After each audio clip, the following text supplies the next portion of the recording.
안녕하세요. 유튜브 넘버원 축구 분석 전문 채널 골 때리는 TV 배팅맨입니다. 자, 약 4억 8천만 원이 2월이 되어 있기 때문에 이번 축구 토토 승무패 51회차의 경우는 1등 당첨 금액이 약 15억 이상이 되지 않을까 조심스럽게 예상을 하고 있는데, 그만큼 많은 분들께서 관심을 가지고 승무패를 구매할 것으로 보이고, 또한 이번 주부터는 유럽 축구가 들어오기 때문에 아마 많은 축구 팬들이 축구 경기 즐기시면서 축구 토토 승무패 역시 같이 즐기시지 않을까 생각이 되네요.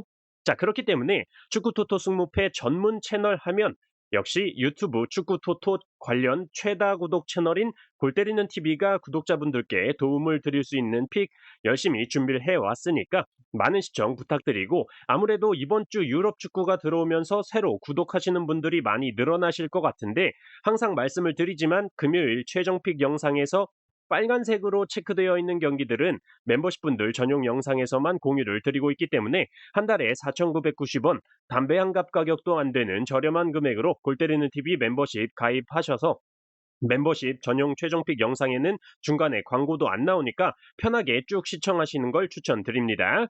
이번 51회차의 경우는 각 팀별 이적 현황 주중에 공유를 드리긴 했지만 종합적으로 말씀을 드려야 되기 때문에 주중 영상에서 말씀드린 부분이 중복될 수 있다는 점 양해 부탁드리도록 하겠습니다. 자, 그러면 최종픽 영상 시작 전에 좋아요 한 번씩 눌러주시고, 아직 구독 안 누르고 보시는 분들 구독 꼭 눌러주시고 좋아요 함께 눌러주시면 감사하겠습니다. 누르셨으면 시작해 보도록 하겠습니다. 자, 1번 경기 아스날 대 울버햄튼.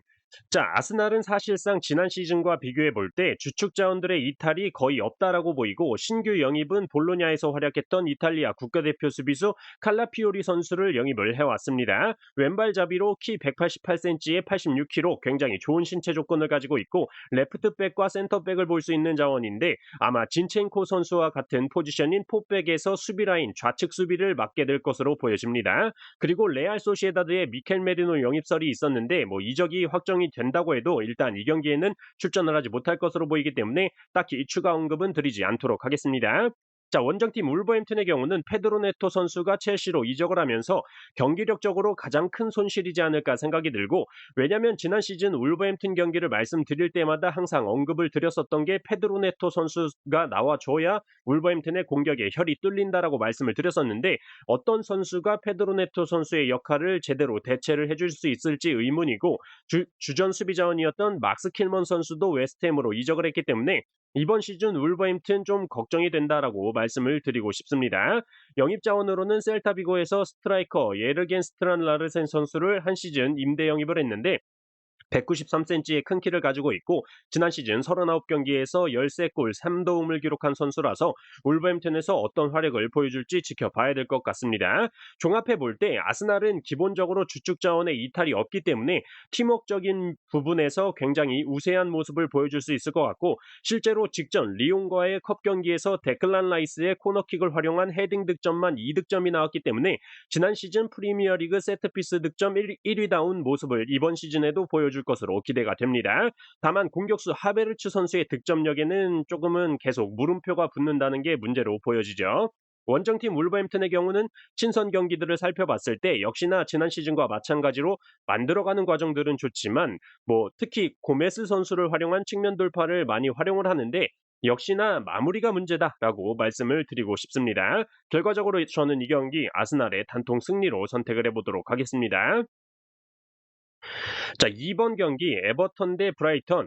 자, 에버턴의 경우는 기존 선수에서 가장 큰 이적이라고 보이는 건 미들 자원인 아마도 오나나 선수를 아스톤 빌라로 보낸 게 가장 큰 이적이라고 보이고, 그 외에는 수비 자원인 벤 고드프리 선수가 아탈란타로 이적한 정도 볼 수 있을 것 같습니다.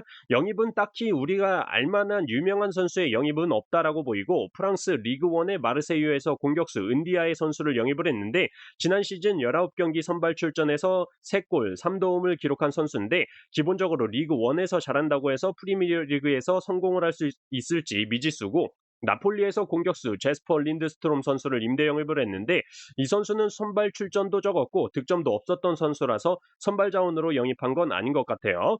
그나마 올림피크 리옹에서 영입한 수비수 제이크 오브라이언 선수는 어느 정도 활약을 보여줬던 선수이기 때문에 수비적으로는 도움이 될 수 있는 영입으로 보여집니다.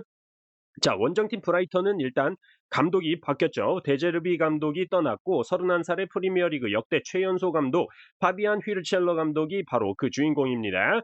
나이는 어리지만 29살의 독일 2부 리그에서 장크트 파울리 감독을 맡아서 강등 플레이오프권에 있던 팀을 5위로 시즌을 마감했고 그 다음 해에는 우승을 시키면서 승격을 시킨 감독이죠. 굉장히 기대가 되고 이번 시즌 뉴캐슬에서 유망주인 왼발 윙어 얀쿠바 민테 선수를 영입을 했는데 발도 굉장히 빠르고 득점력도 있어서 프리시즌 4경기 3득점 1도움에 페널티킥 유도 1회까지 성공을 한 선수이기 때문에 이번 시즌 이 선수 얀쿠바 민테 선수 주목해야 된다라고 보고 있습니다. 또한 페노트에서 수비형 미드필더 마치비퍼 선수도 영입을 했는데 키가 188cm의 활동량도 굉장히 좋아서 아틀레티코 마드리드와 연결도 됐었는데 결국엔 브라이턴이 영입에 성공을 했습니다. 종합적으로 볼 때 에버튼은 주축 수비 자원인 브랜스웨이트 선수가 부상으로 출전하지 못한다라는 게 굉장히 큰 손실로 보이고 공격적으로는 아직도 칼버트 루인 선수에 의존하는 플레이를 하고 있다라는 점, 또한 오른쪽 윙백에 애슐리영 선수가 출전을 할 것으로 보이는데, 이 선수 이제 나이가 40, 축구계에서는 경로 우대를 받아야 되는 나이가 다 된 선수가 브라이턴의 미토마 카우르를 방어해야 된다는 게 이게 가능할 것인가라고 생각이 들고, 브라이턴의 경우는 아까도 말씀을 드렸듯이 얀쿠바 민테 선수가 공격에서 굉장히 기대가 되는 선수이고 프리시즌에 이미 실력을 증명했다라고 보여서 저는 이 경기 에버튼의 단통패로 선택을 해보도록 하겠습니다. 자, 3번 경기 뉴캐슬 대 사우스햄튼.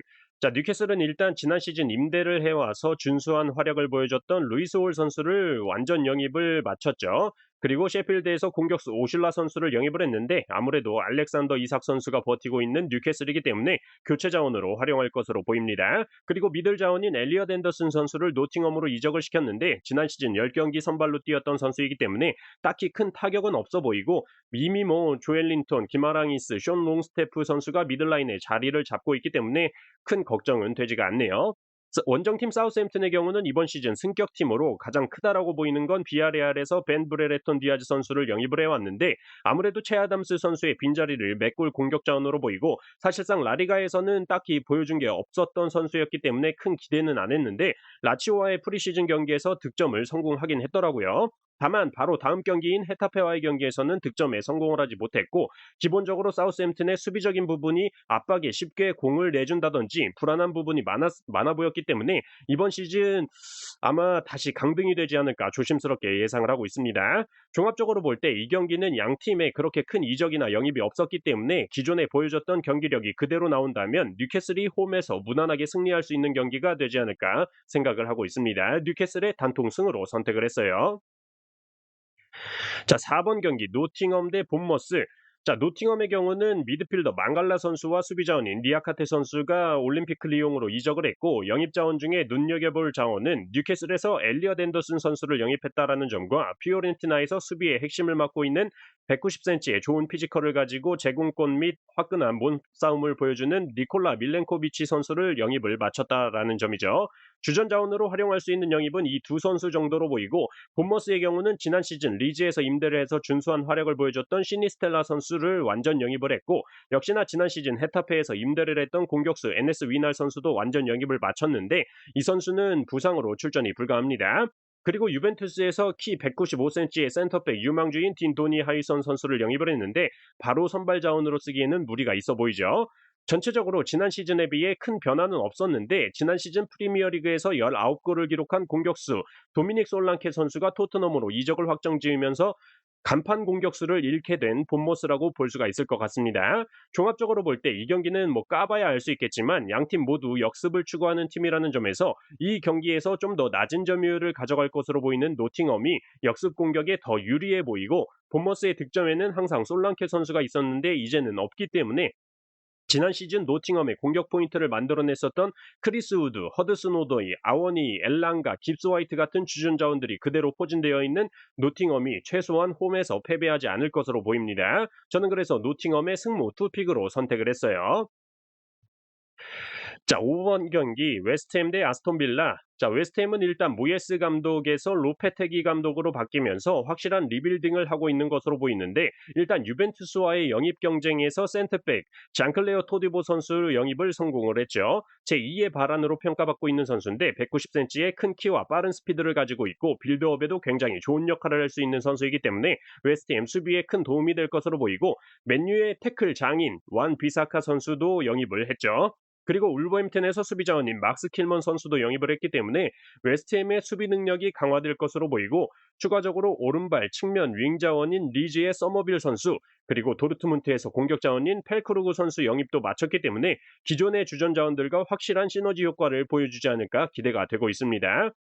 원정팀 아스톤 빌라는 지난 시즌 좋은 활약을 보여줬던 무사 디아비 선수가 오일머니를 먹으러 알 이티하드로 이적을 했고, 핵심 중원 자원인 더글라스 루이즈 선수도 유벤투스로 이적을 했습니다. 새로운 영입 자원으로는 첼시에서 도르트문트로 임대를 갔었던 이안 마트센 왼쪽 수비 자원 영입을 했죠. 에메리 감독이 왼발 수비수를 좋아한다고 하는데 좋은 측면 수비 자원이 될 것으로 보이고, 지난 시즌 루턴타운에서 눈에 띄는 활약을 보여줬었던 로스 바클리 선수도 영입을 했죠. 그리고 가장 큰 영입으로 볼 수 있는 건 역시나 에버튼에서 영입한 수비형 미드필더 아마두 오나나 선수가 있습니다. 전반적으로 볼 때 양 팀의 경우는 선수 영입이 굉장히 많은 팀끼리의 대결이라고 보이는데, 주전 자원으로 바로 쓸 수 있을 만한 영입은 웨스트햄이 더 많다라는 점과 로페테기 감독 교체빨도 있을 것으로 보이고, 맞대결 전적상 웨스트햄 홈에서 아스톤 빌라에 패배한 적이 13년 전으로 가야 될 만큼 웨스트햄이 홈에서는 아스톤 빌라에 강력했다라는 상성, 그리고 반면에 아스톤 빌라는 수비 쪽의 보강을 제대로 하지 못했다라는 점이 좀 아쉽고,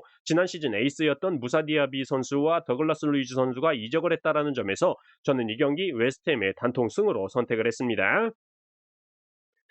자, 6번 경기 제노아 대 인테르. 자, 제노아의 경우는 길라르디노 감독이 연임을 하게 됐고, 영입 자원으로는 아탈란타에서 194cm의 골리니 골키퍼를 임대를 해왔고, 모르텐토스비, 코니드 윈터, 비티냐, 에밀 보이넨 같은 선수들은 지난 시즌에도 뛰었던 선수들이기 때문에 딱히 뭐 새로운 주전 자원의 영입이다라고 말씀드릴 만한 선수는 없는 것 같습니다. 다만 지난 시즌 팀 내 두 번째로 득점이 많았던 공격수 마테오 레테기 선수가 아탈란타로 이적을 했다라는 점과 주전 골키퍼인 마르티네즈 선수가 인테르로 이적을 했다라는 점이 아쉬운 부분으로 보여집니다. 원정팀 인테르의 경우는 역시 인자기 감독이 연임을 하게 됐고, FC 포르투에서 공격수 타레미 선수를 영입을 했고, 제노아의 주전 골키퍼 마르티네즈 선수 영입을 했습니다. 또한 나폴리의 미드필더 지엘린스키 선수도 영입을 했는데 부상으로 이 경기에는 출전을 하지 못할 것으로 보이죠. 어쨌든 기존 주축 자원들의 이탈도 없고 에이스인 라우타로 선수도 재계약을 했기 때문에 지난 시즌에 좋았던 경기력을 계속 이어갈 수 있는 인터밀란이다라고 생각이 들고, 그래서 제노아의 단통 패로만 선택을 했었는데, 현재 배당을 보니까 인테르의 배당이 1.43배당으로 제가 굉장히 싫어하는 1.4대의 정배당을 받았더라고요. 저는 그래서 이 경기 제노아의 승리 이변까지는 보기 어려운 경기지만 무승부는 한번 제노아가 홈에서 노려볼 만하다라고 보여서 제노아의 무패 투픽으로 선택을 해보도록 하겠습니다. 자, 13번 경기 엘라스 대 나폴리.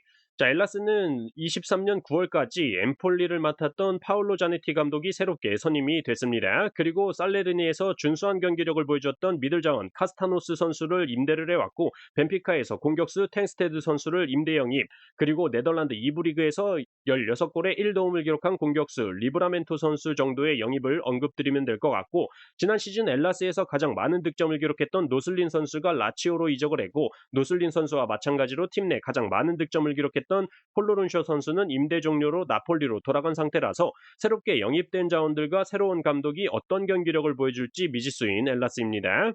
원정팀 나폴리의 경우는 다들 아시다시피 안토니오 콘테 감독이 새롭게 부임을 했고, 수비 자원인 본조르노 선수를 토리노에서 영입을 마쳤고, 레알 마드리드에서 수비수 라파마린 선수를 영입하면서 확실히 꼰대 감독은 수비를 일단 탄탄히 하는 걸 좋아하는구나 느낄 수 있었습니다.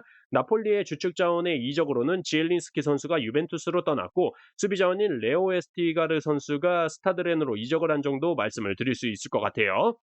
그리고 나폴리의 간판 공격수 오시멘 선수가 첼시로 이적이 성사가 될 것이냐 말 것이냐 말이 많은 상태고, 꼰대 감독은 또 첼시의 루카쿠 선수를 원하는 것 같은데, 어쨌든 이적이 되든 안 되든 오시멘 선수는 최근 나폴리 경기를 보면 엔트리에서 제외가 되어 있기 때문에 공격 쪽에서의 손실은 확실히 있을 것으로 보입니다. 저는 그래서 이 경기 안토니오 꼰대 감독의 꼰대 같은 전술을 볼 때 공격적이지 못하기 때문에 오시멘 선수까지 빠져 있는 나폴리의 공격에 문제가 좀 있지 않을까 판단이 들어서, 엘라스의 홈이기도 하고 엘라스가 무승부 정도까지는 해볼 만하지 않을까 생각이 들긴 했지만, 구매 금액이 너무 커지기 때문에 엘라스의 단통 패로만 선택을 해보도록 하겠습니다. 자, 14번 경기 칼리아리 대 AS 로마. 자, 칼리아리는 팀의 승격과 1부 리그 잔류를 이끌었던 라니에리 감독이 은퇴를 하면서 지난 시즌 엠폴리 감독을 맡았던 다비데 니콜라 감독이 새롭게 부임을 했습니다. 사실상 감독 커리어에서 그렇게 뛰어난 뭔가를 보여준 감독이 아니기 때문에 그렇게 큰 기대가 되지는 않고, 딱히 눈에 띄는 영입도 없죠. 그나마 주전 자원으로 활용할 만한 선수로 보이는 영입은 아탈란타에서 190cm 장신 공격수 로베르토 피콜리 선수를 임대를 해왔고, 아무래도 엠폴리 감독이었기 때문에 엠폴리에서 191cm의 센터백 루페르토 선수 영입을 해왔습니다.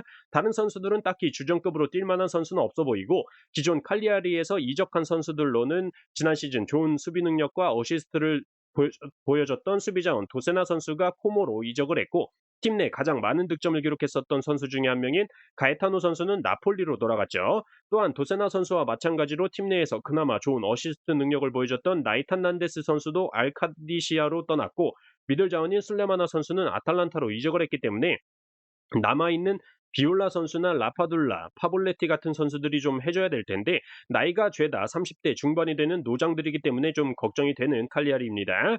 원정팀 AS 로마의 경우는 데로시 감독 체제에서 가장 큰 이적 사항으로는 루카쿠 선수가 임대 기간이 끝나면서 첼시로 돌아갔고, 디발라 선수가 사우디의 알카디시아로 3년간 연봉 최대 900억의 개인 합의를 마쳤다고 하니까 곧 이적할 것으로 보여집니다.